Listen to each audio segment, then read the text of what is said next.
Welcome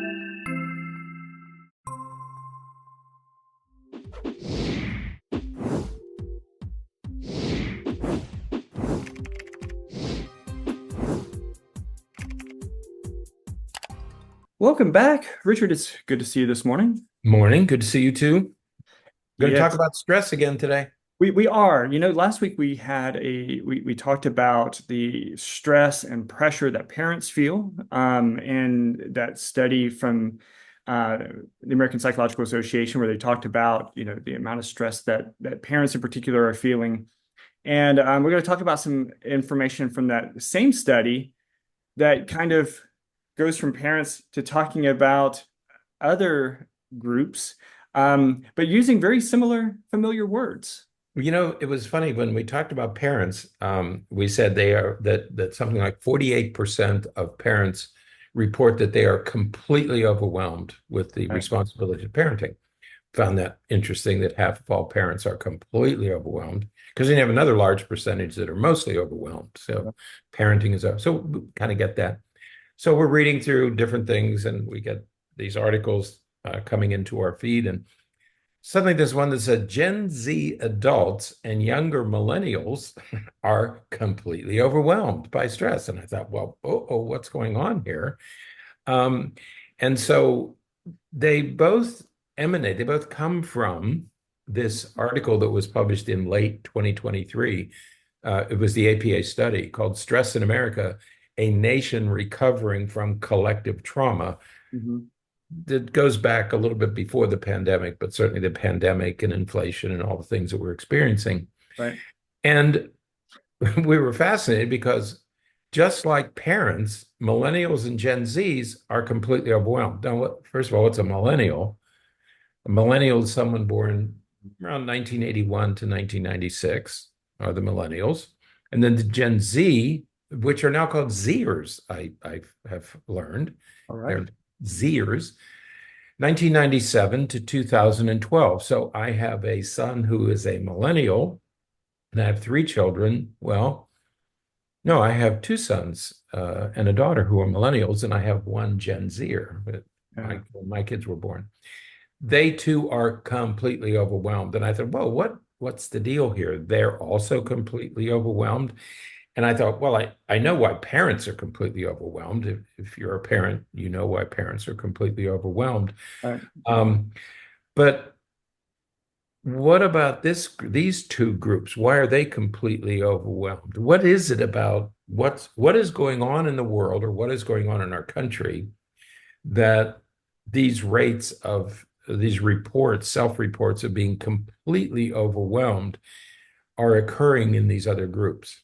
Right. And I think that it's important to first point out that, a large portion of these two groups probably are the parents that we were talking about as well, right?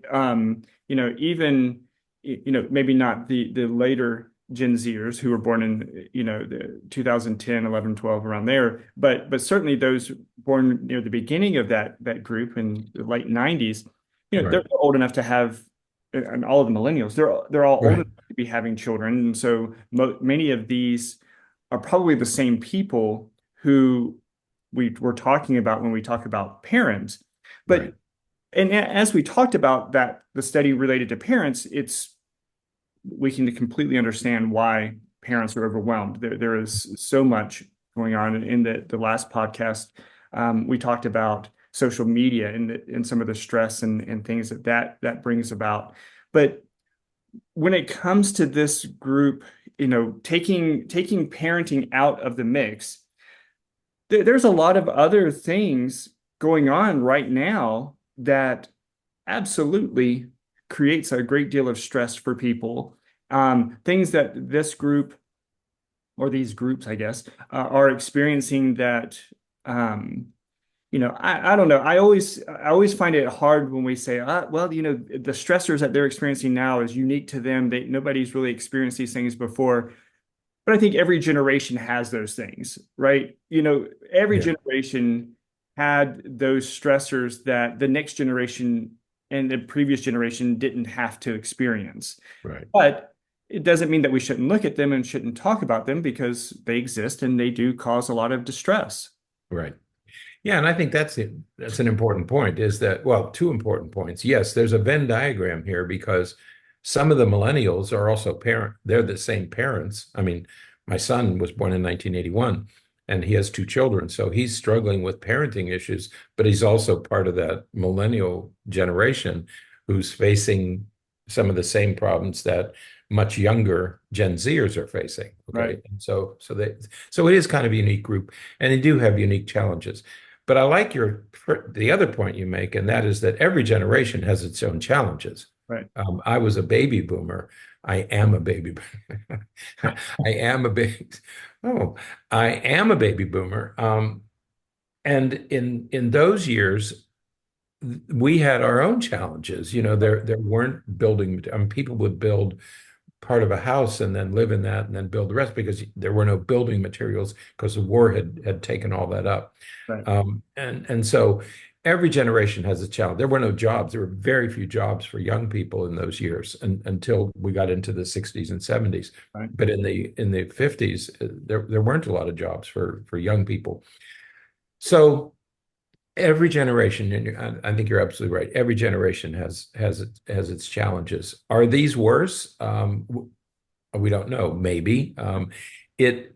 The message we're getting from professionals is that maybe things are worse today than they have been in the past. Now, this article, for example, begins with this young woman by the name of Hannah, who graduated from college in 2019. Right.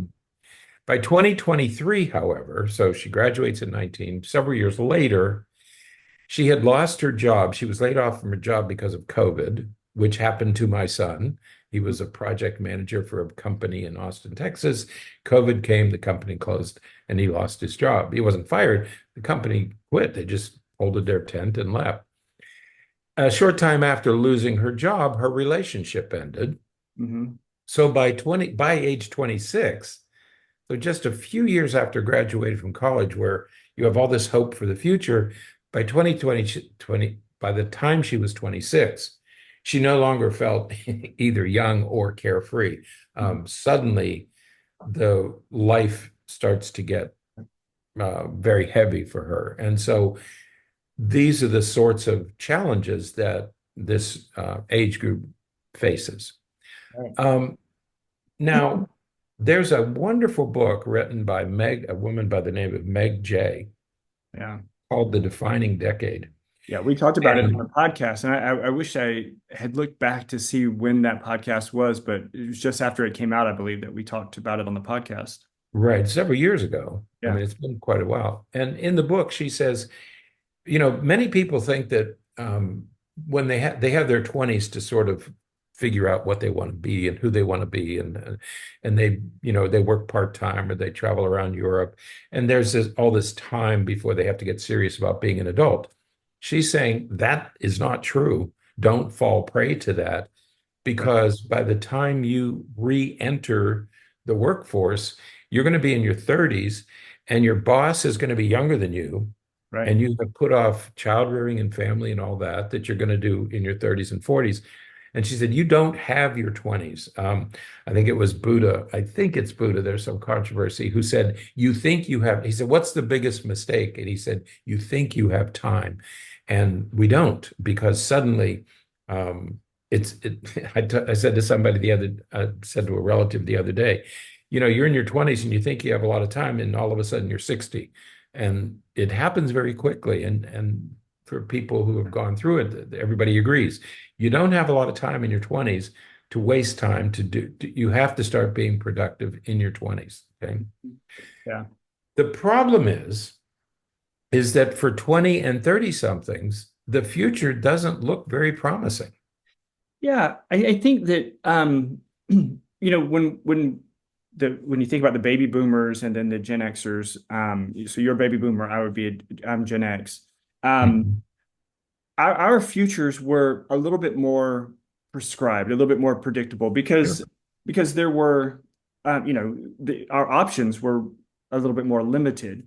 Right. You've talked many times before that, a lot of times, a lot of people that you grew up with, they either went into the same line of work as their parents or their fathers or whoever, or they worked, if they went to college, they went into a profession, but it was, you're expected to do this next and then this next and then this next. And the same with my generation for the most part, the general expectation was that we were going to go to college and, or get to work right away and all of that.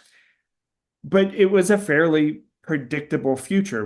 We knew what was coming next. I think that this current group, that we're talking about, the millennials and the Gen Zers, I don't think it's as predictable. I Right. think that, college, we'll get to some statistics in just a second, but college isn't as affordable. Right. Mhm. Everybody's terrified, and understandably so to some extent. Everybody's terrified of student loans. Yeah. And so college isn't as much of a guaranteed next step as it was, I think, for my generation, because you know, we all took out student loans um, to pay for going to college.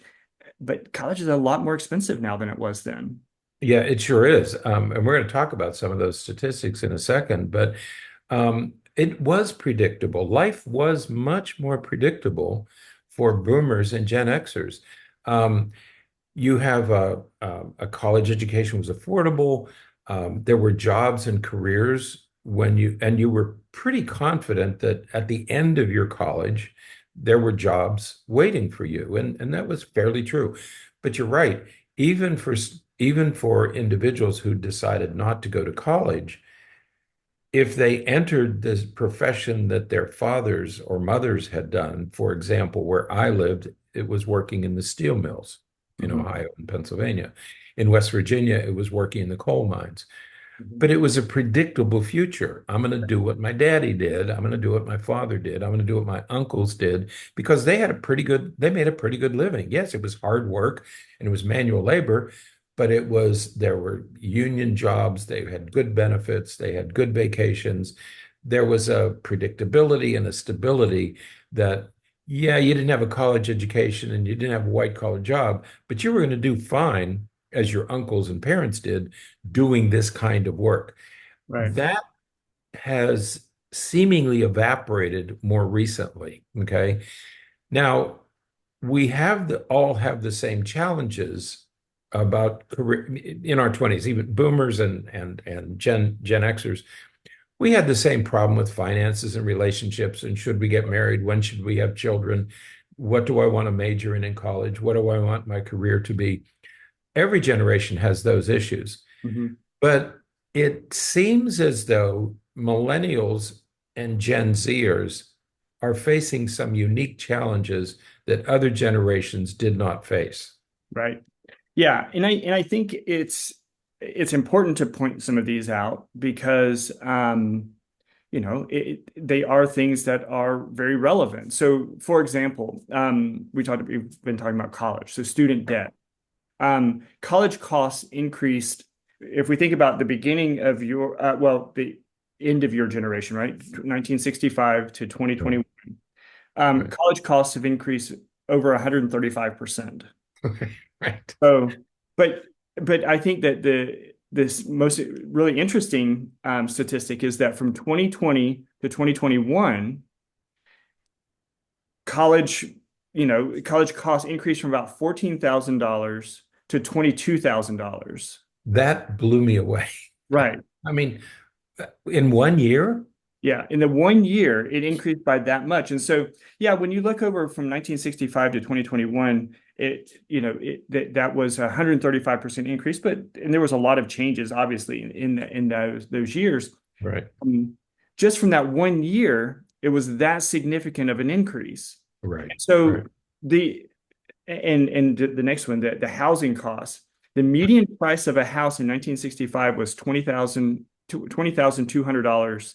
for median price of a home. In 2024, it's 420,800. That's I'm not even going to try to do the math to figure out how many hundreds of percentiles that is an increase. It's such a significant increase, and there is no one that can argue and say that, well, we're making more money now. You're not making that much more money. No. No, no. These numbers, what when we talk about the unique challenges that you and I don't like people who whine. We don't Right. like whiners, okay? Complainers and whiners, and but when you there, it's not whining. When you see these numbers, when you see numbers like that, like the increase in college education from 14,000 to 22,000, that increase is larger than what we paid for than what we paid for a college education. Just the increase Right. is larger than what it cost us to go to college. I've often said on this program, my brother went to a private high school, but he could make enough money in the summer working. My dad had a construction company. My brother could make enough in the summer to pay his tuition for the year. Right. No kid can make $15,000 in a summer. No. Okay. Education costs have risen so dramatically, so quickly that you can no longer did what he did a generation ago. Right. Right. Absolutely. Housing is just, it leaves me speechless to see these kinds, because even if you made $5,000 a year, you could afford a $20,000 house. Very few people are making a six-figure income when they're starting out in their work to buy a house for 420,000. So these, when we talk about the unique challenges facing this generation, these are two of them. Right. You know? Absolutely. And another is simply access to health care. And Right. the Affordable Care Act helped in many, many ways. But we still have to recognize that insurance is very expensive, and not all companies can offer it to their employees. We can use our office here as an example. We have 13 employees, but we just simply don't have the capacity because of what the company has to do to offer health insurance to their employees. We just can't we just can't do it. A company, especially small companies, really can't afford providing healthcare options for their employees. And so, because of that reason, once a person turns 26, they can no longer be on their parents' insurance, and so they have to get their own. Insurance is expensive. Right.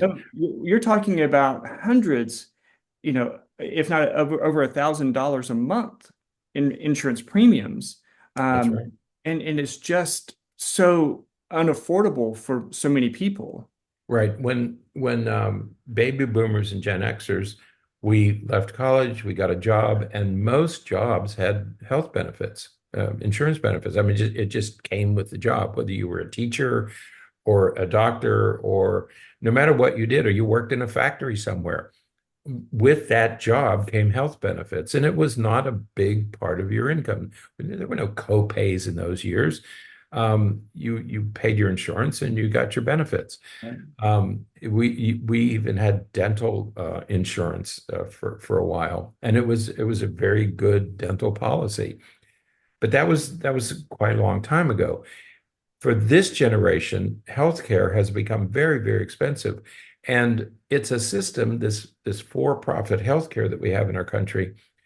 You have things like deductibles. You have to meet your deductible. You're not paying as much every month, but then you might be paying thousands of dollars before you can use your insurance. You have to pay $2,000 or $3,000. Right. You have co-pays. You might have to pay 20% of, well, if you get a bill for $200,000, 20% of that is a sizable amount of money. Right. And so no matter how you cut this healthcare, it's a very expensive proposition. You, Absolutely. you know, how many you can easily go bankrupt with one illness, and Absolutely. so that's the other thing, that access to healthcare. If you can find healthcare, there are Yeah. places in the country where it's very difficult to even find healthcare because there aren't enough physicians to provide it. And Uh, um, so after age 26, you're on your own, and it could be a very expensive trip. yeah, definitely. Another relatively unique problem, I think, with the generations that we're talking about is, there was that 2019 study, and I think we talked about it at the time that it came out, But we really, I don't think we've done a follow-up to it or anything. But in 2019, there was a study that came out that said that um, Gen Z was the highest, and then followed by the millennials, rated were the highest group to rate for feeling isolated. And this is 2019, so this is all pre-pandemic, and Right. in the That's right. pandemic kind of Mhm. worsened some of this stuff. But Mhm. Gen Zers and millennials report significant levels of feeling isolated, feeling lonely, despite the fact, and the study even attributed some of their loneliness and isolation to social media. Right. So when we talked about it at the time, it's the irony of talking about being on social media all the time, but yet feeling lonely. And in fact, the people who reported the most social media use were the same people who reported the highest levels of loneliness. Right. Yeah, this was also the internet generation. 1995 would be the first kids born 1995 and later, first generation who grew up with the internet. It always existed. Prior to that, they had to grow into it. But this group had the internet from birth on. And despite the fact that they felt like they were connected through um, through digital media, they were in fact feeling more isolated and lonelier. Okay. And Right. so there again, that's a unique challenge for this generation. Yeah, absolutely. Now, we can talk about finances. They do not have the same level of financial security Right. that the previous generations had. 70% report that their financial situation just doesn't look good, and 60% feel like their basic needs aren't even being met. So, when you're talking about a huge portion of a group that's living paycheck to paycheck and just doing everything they can to get through it, again, you're talking about a lot of stress, a lot of distress, feeling overwhelmed. Right. I was surprised with the 60% living paycheck to paycheck. I was surprised by that because I know they're making, those who are working full time are making pretty good salaries, but it must be very expensive because most of them continue to live paycheck to paycheck. And for those who don't have a full-time job, the gig workers and the part-timers, and there are many of those, they're even in worse financial shape. And that 60% report that they can't even meet their basic needs like healthcare, food, shelter, housing. Right. They can't even meet those. Right. 60%, that's more than half. Well, That's a and Richard, if you think about, everyone's complaining, and I get the complaint, I truly do. Complaining about what the minimum wage is, and complaining about having like a $20 minimum wage, and some of that kind of thing. In our area, minimum wage is in the upper teens, but you still have this significant portion of a population that is either living paycheck to paycheck or can't even meet their basic needs. You know, correct. Right. it's incredible to think that as high, relatively high. I think minimum wage when I started working as a teenager, I think minimum wage was like $5 or $6 or something like that an hour. To think of that it's 3 or 4 times that now. You think, wow, that's great. They're making good money, but when it comes to how much it just costs to live, it's not that much, and these families are really struggling. They You do know, they have kids. How are they right. making it? When if we go back to housing costs, we went from 20,000 to 420,000.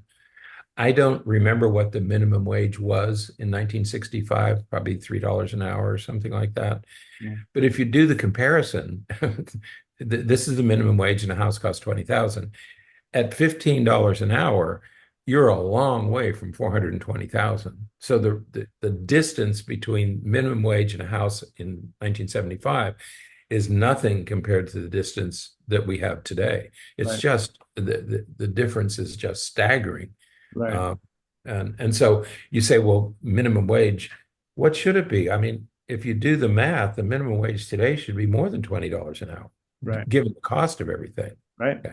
Yeah. So, but that would be politically impossible, I Right. guess. Yeah, Um, absolutely. Going digital is Yeah, another unique problem for this group. And man, there are a ton of articles coming out about Gen Zers in the workplace. yeah, Uh, I haven't read all those. I'm not familiar with that literature at all.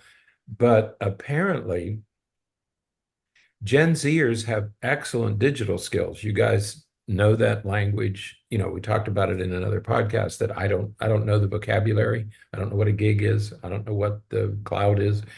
Um, they're very good. They're very good at digital skills, but hmm they're not very good in real life, person to person, interpersonal skills.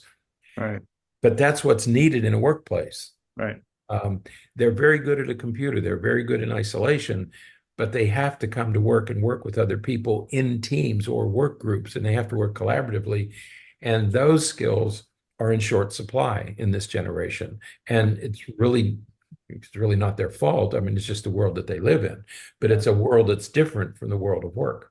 Yeah, absolutely. And, and it's no wonder that so many of them look for, work that is virtual, web-based work where they can stay home and they just do everything online. But and Mhm. and the last things mentioned in this article are just the idea of an uncertain future. And again, I think that different other generations in the past had some of those things. You think about the Great World Wars and things like that. Those generations that were growing up at those times, I'm sure that there was a lot of uncertainty about what the future held and what it was going to be like, especially, if we think outside the United States.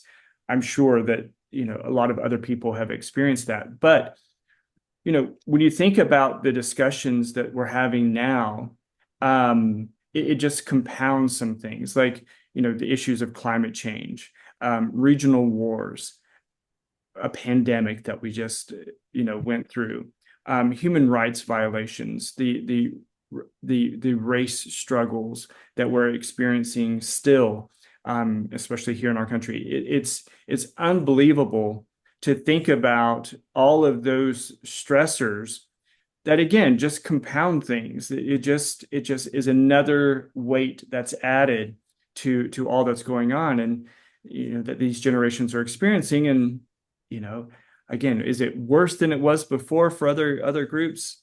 That's, I don't think we can really measure that. I don't know, but it's still something that they're going through that we have to consider when we're thinking about the level of stress that they're experiencing. Right. I think of these regional wars.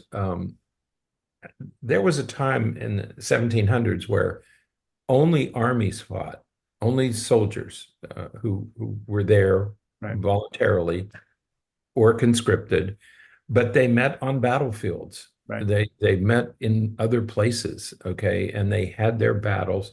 And even up through World War One, the civilian populations weren't affected by the war. The soldiers certainly were on the front lines. World War II, we started to see the destruction of civilian populations, the purposeful destruction of civilians for the first time. We were guilty of that. The Germans were guilty of everybody destroyed civilians. We didn't drop the atomic bomb on military installations. We dropped it on a city full of people, men, women, and children. These regional wars that we're seeing today are being fought against civilians. Russia is bombing civilians, not military, and so they're bombing civilians. right. Um, Israel is bombing. I mean, it's just become sort of the standard, and that's a different kind of warfare, and that creates a stress that when you go out and watch armies fight on a battlefield somewhere is different than if, hey, one of those might come through my roof Right. because we're targeted now. Civilians are the enemy now. Right. Yeah, That's a level of stress that we're only now getting accustomed to.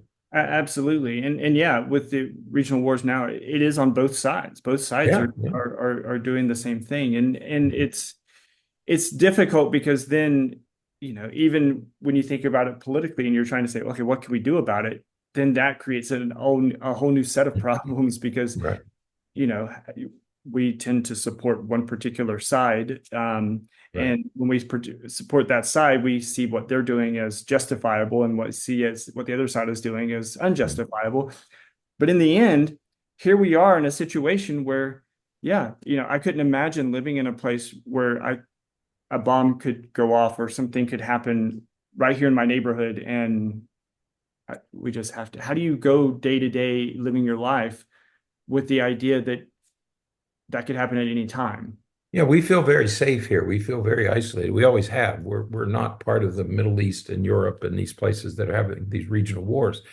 But this can happen anywhere. I mean, and now we know that the enemy, the target will be civilians, not military personnel, or they might be military personnel, and civilians are collateral damage. We're Yeah. called collateral damage. Okay, that wonderful word. Also, pandemics. We've been through one pandemic. It's not going to be the only one, and we know that there are other pandemics that could be visited upon us. And so, we, having experienced one, now we're fearful that we may have others, and the likelihood of having more pandemics is very real for this generation. Absolutely. So we posted a link to the study in the show notes, and we encourage you to look through it and just think about some of these things. There's certainly things that we think about, and when it comes to some of the challenges that we're all experiencing, I think that different groups are experiencing it in different ways. Right. And some of us, I think some of the older generations, we have been through other things which have sort of, bolstered some, not necessarily immunity because it still affects us, but we've Mhm. been through some other things. And so we can see that, we have more things that we have to go through. But these, middle generations, these younger generations, they're struggling, and understandably, to some extent, understandably so. Uh, Right. they've also Yeah. been, people talk very badly about these populations, these groups, the millennials and the Gen Zers, how they're, whether they're lazy or they're this or they're that. It's like, these generations are bringing a lot to us, and technologically, they're bringing a lot to us. Just even philosophically, if we just want to get Right. to the touchy-feely stuff. But you know, we have to think about this stress that they're going through and make sure that we're working to help them and to be supportive when we can. Right. And from a psychological perspective, sociological, psychological perspective, I think that's the key. You're making the key issue is that every generation has its struggles. And rather than just being critical, let's step back and try to understand what the world looks like to them. The world that my children who are in their 20s and 30s and 40s, but my adult children are looking at a world that is completely different than the world that I looked at. And Absolutely. so for me to say, well, when I was your age, it doesn't matter because the world that they're facing has nothing to do with the world that I grew up in or that I worked in. They're Absolutely. living in it. So I have to understand things from their perspective, and that empathy, not sympathy, but empathy that we should all bring to it. Where every generation is struggling. So rather than being critical, try to understand it from their point of view. Absolutely. All right. That is it for today. Until next time, stay happy, stay healthy, and forget to be afraid.